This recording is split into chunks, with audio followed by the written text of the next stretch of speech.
Assalamualaikum warahmatullahi wabarakatuh. Halo, bertemu lagi dengan saya pada mata pelajaran kearsipan. Untuk pertemuan kali ini, kita akan membahas mengenai peralatan kearsipan. Nah, di mana materi ini berada pada KD 3.3 dan 4.3. Nah, materi yang akan kita bahas yaitu yang pertama mengenai pengertian peralatan kearsipan, yang kedua kriteria pemilihan peralatan kearsipan, dan yang ketiga macam-macam peralatan kearsipan. Nah, baiklah, selanjutnya kita lanjut kepada tujuan pembelajaran. Setelah Ananda mempelajari tentang peralatan kearsipan ini, Ananda diharapkan yang pertama mampu menjelaskan pengertian peralatan kearsipan, yang kedua mampu memahami kriteria pemilihan peralatan kearsipan, dan yang ketiga mampu menggunakan macam-macam peralatan kearsipan. Oke, kita bahas satu. Yang pertama, pengertian peralatan kearsipan. Peralatan kearsipan merupakan alat atau sarana yang digunakan dalam bidang kearsipan. Peralatan kearsipan pada umumnya tahan lama karena dibuat dengan bahan-bahan yang kuat seperti logam, kayu, aluminium, besi, plastik, dan sebagainya. Jadi intinya di sini adalah alat yang digunakan dalam bidang kearsipan. Nah, kenapa digunakan yang tahan lama di sini? Karena peralatan ini digunakan dalam waktu jangka yang panjang. Kemudian kriteria pemilihan peralatan kearsipan. Sebelum kita memilih peralatan kearsipan, kita harus melihat kriteria-kriteria tertentu. Yang pertama, jenis arsip yang akan disimpan. Nah, jika arsipnya banyak, maka kita perlu penyimpanan yang lebih besar. Namun, jika arsipnya sedikit, maka kita hanya perlu tempat penyimpanan yang kecil. Yang kedua, bentuk organisasi. Jika organisasinya organisasi besar, tentunya kita butuh banyak peralatan kearsipan. Begitu juga dengan perusahaan yang kecil. Jika perusahaannya kecil, tentunya kita akan memerlukan peralatan yang sedikit. Yang ketiga, besar ruangan yang akan dijadikan penempatan peralatan. Sebelum kita membeli peralatan kearsipan, kita harus melihat ruangannya terlebih dahulu. Jika ruangannya besar, maka kita bisa membeli peralatannya dalam jumlah banyak. Namun sebaliknya, jika ruangannya kecil, tentu kita akan memerlukan peralatan yang sedikit. Yang keempat, frekuensi penggunaan kearsipan. Nah, jika arsip ini digunakan itu banyak, maka tempat juga banyak. Tempat yang akan kita gunakan juga banyak. Yang kelima, tingkat pengamanan terhadap arsip tersebut. Nah, jika arsip tersebut arsip vital atau arsip yang sangat berharga, maka kita harus menyimpannya di tempat yang lebih aman dan tahan dari api.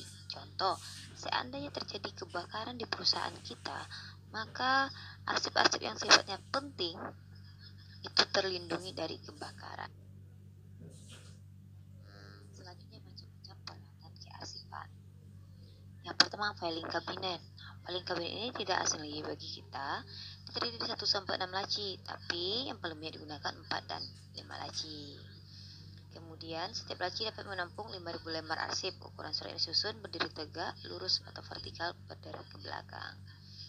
Berguna untuk menyimpan arsip yang masih bersifat aktif. Jadi di sini bersifat aktif ini arsip yang masih kita gunakan dalam kegiatan sehari-hari. Kemudian sebelum arsip disimpan ke dalam laci, terlebih dahulu arsip-arsip tersebut dimasukkan ke dalam folder atau folder gantung. Nah, di dalam filing cabinet ini terdapat hanging folder. Surat-surat tadi atau arsip-arsip harus kita masukkan terlebih dahulu ke dalam hanging folder, baru kita simpan dalam filing cabinet. Dalam laci filing cabinet ini lengkap dengan sepasang gawang yang dipasang di kiri dan di kanan bagian atas. Namanya ke belakang digunakan untuk menyangkutkan hanging folder. Jadi hanging folder tadi bisa digeser ke maju mundur karena adanya gawang kiri dan kanan. Terbuat dari baja atau aluminium yang tahan api. Cara menggunakan filing cabinet. Inilah gambar filing cabinet. Ini di kelas kita juga ada. Nah, ini dia caranya, yaitu ke belakang. Di kiri yang kanan ini, yang ada tab ini, itu ada merupakan hanging folder dan surat-surat terdapat dalam hanging folder tersebut.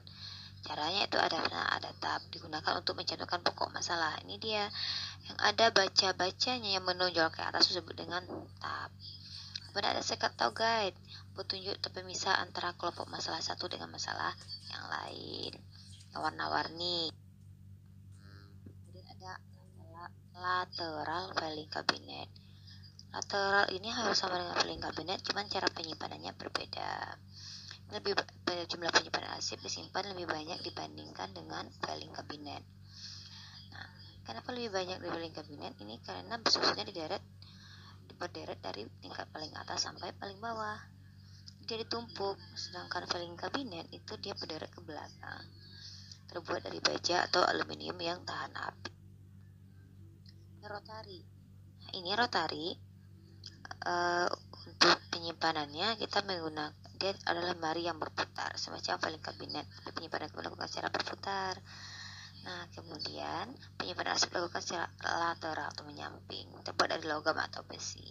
Nah, untuk penyimpanannya ini arsip-arsip dimasukkan ke dalam opener terlebih dahulu supaya bisa diberdiri. Lemari arsip nggak asing bagi kita, di kelas kita juga ada. Lemari tempat penyimpanan arsip dalam berbagai bentuk arsip, terbuat dari kayu atau juga besi dengan daun pintu menggunakan engsel, pintu dorong atau kaca. Penyimpanan arsip dilakukan dengan cara berdiri menyamping atau lateral yang terlebih dahulu dimasukkan ke dalam opener. Nah, ini opener. Kemudian atau dengan cara ditumpuk mendatar atau horizontal dengan terlebih dahulu dimasukkan ke dalam map.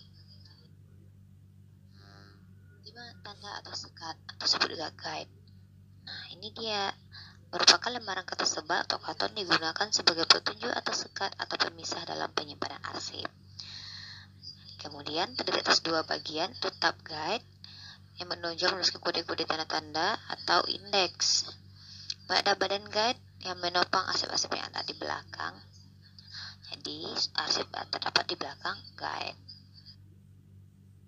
Kemudian posisi tab itu terdapat diatur, ada namanya guide pertama.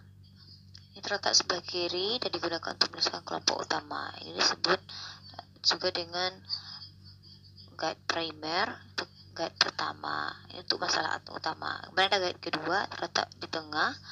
Ini untuk menentukan, disebut dengan kelompok sekunder atau namanya sub subjek.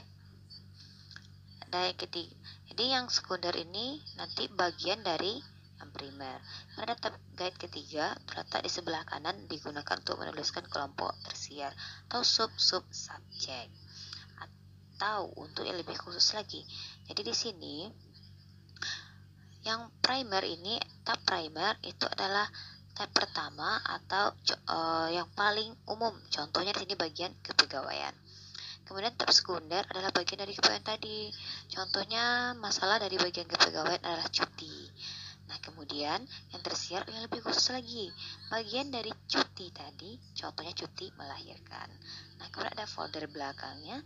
Folder ini merupakan tempat dari cuti melahirkan.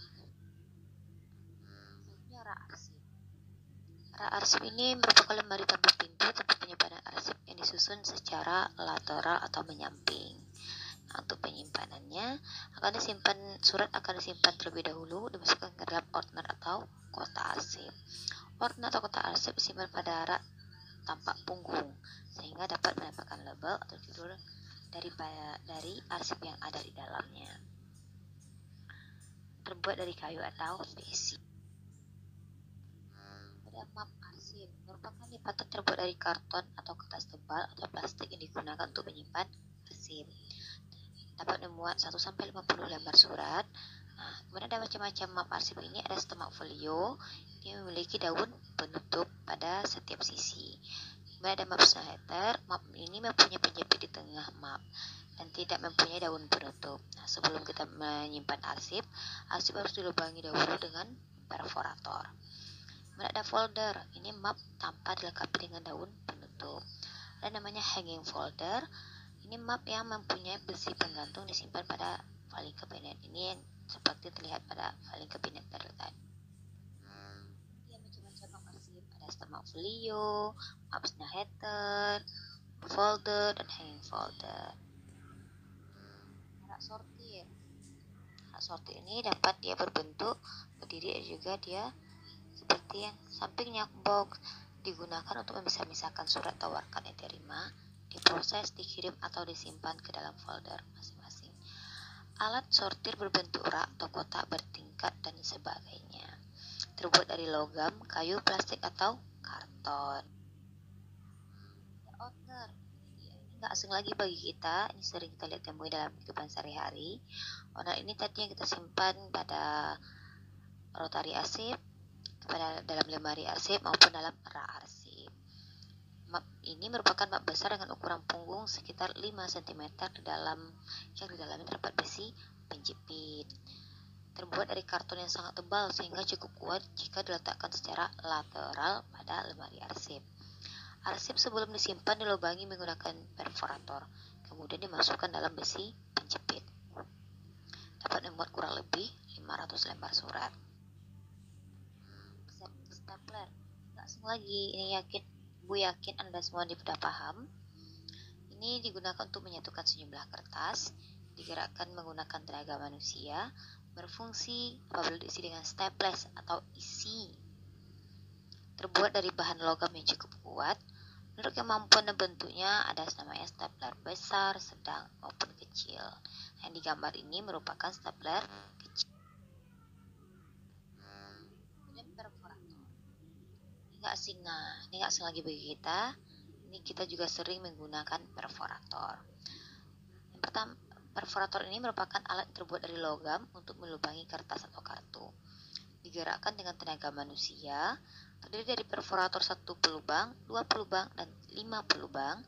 Cara menggunakannya, siapkan beberapa lembar kertas, kemudian beri titik tengah pada lembar paling atas dan tepi kertas dirapikan.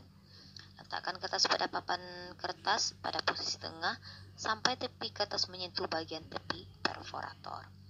Tekan tangkai perforator sampai kertas berlubang. Selanjutnya, numerator. Ini numerator, alat digunakan untuk menyebutkan nomor pada lembaran dokumen. Terdapat pengatur angka rangkap dan membuat angka secara otomatis dengan cara menekannya. Jika tidak digunakan, simpan pada tempat tertutup dan kering. Menurut bentuk dan ukurannya terdiri dari numerator kecil itu 4-6 digit angka dan numerator besar lebih dari 6 digit angka. Cara menggunakannya yaitu bertinta pada bantalan huruf, atur nomor yang diinginkan dan cetak nomor dengan menekan tangkai numerator.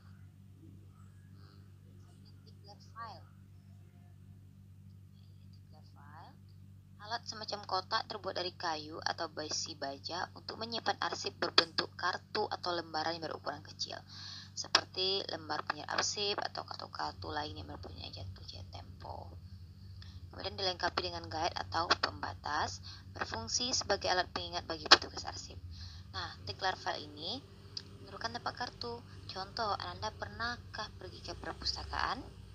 Nah, ketika Anda pergi ke perpustakaan dan meminjam buku, pada buku tersebut terdapat kartu pinjam buku. Ketika Anda meminjam, buku akan diberikan kepada kita, sedangkan kartu diambil oleh petugas pustaka. Nah, kartu yang disimpan oleh pustaka tadi disimpan dalam declare file. Tujuannya, jika suatu waktu ada pemeriksaan, maka pihak pustakawan akan mengecek. Jika buku tidak ada pada rak buku, maka akan dicek kartu pada declare file. Tujuannya ini sebagai pengganti. Sebenarnya kotak atau box. Nah, ini sudah sering kita lihat untuk menyimpan arsip yang bersifat inaktif, arti yang masih jarang digunakan. Terbuat dari karton tebal, sebelum disimpan ke dalam kotak, terlebih dahulu disimpan dalam folder. Disimpan pada rak arsip lateral atau berderet ke samping.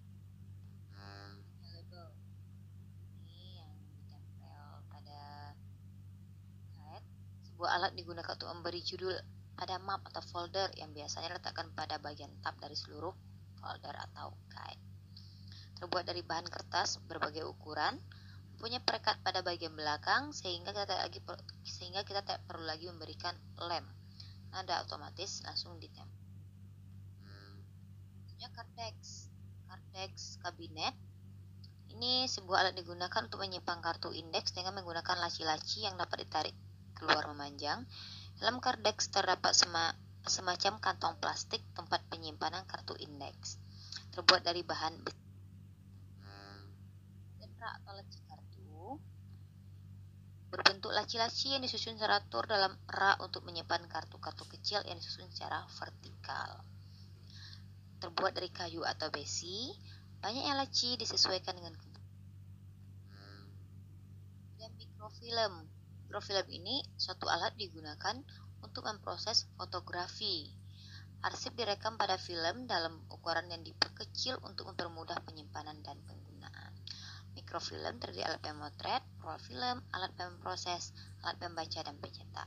Jadi di sini arsip yang berbentuk lembaran akan dipotret, kemudian disimpan ada roll filmnya, diproses dan dicetak. Jadi ini bisa dibentuk mikrofilm ini akan menyimpan dalam bentuk file. Komputer ini tidak asing bagi kita. Ini merupakan alat elektronik yang dapat melakukan pekerjaan secara otomatis berdasarkan instruksi program yang diberikan, serta dapat menyimpan dan menampilkan keterangan jika diperlukan.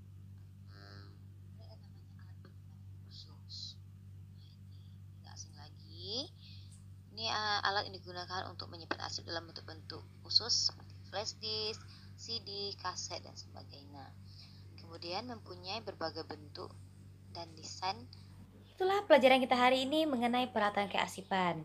Nah, untuk pertemuan selanjutnya, kita akan membahas mengenai prosedur penanganan surat masuk. Nah, untuk hari ini cukup sampai di sini. Terima kasih. Assalamualaikum warahmatullahi wabarakatuh.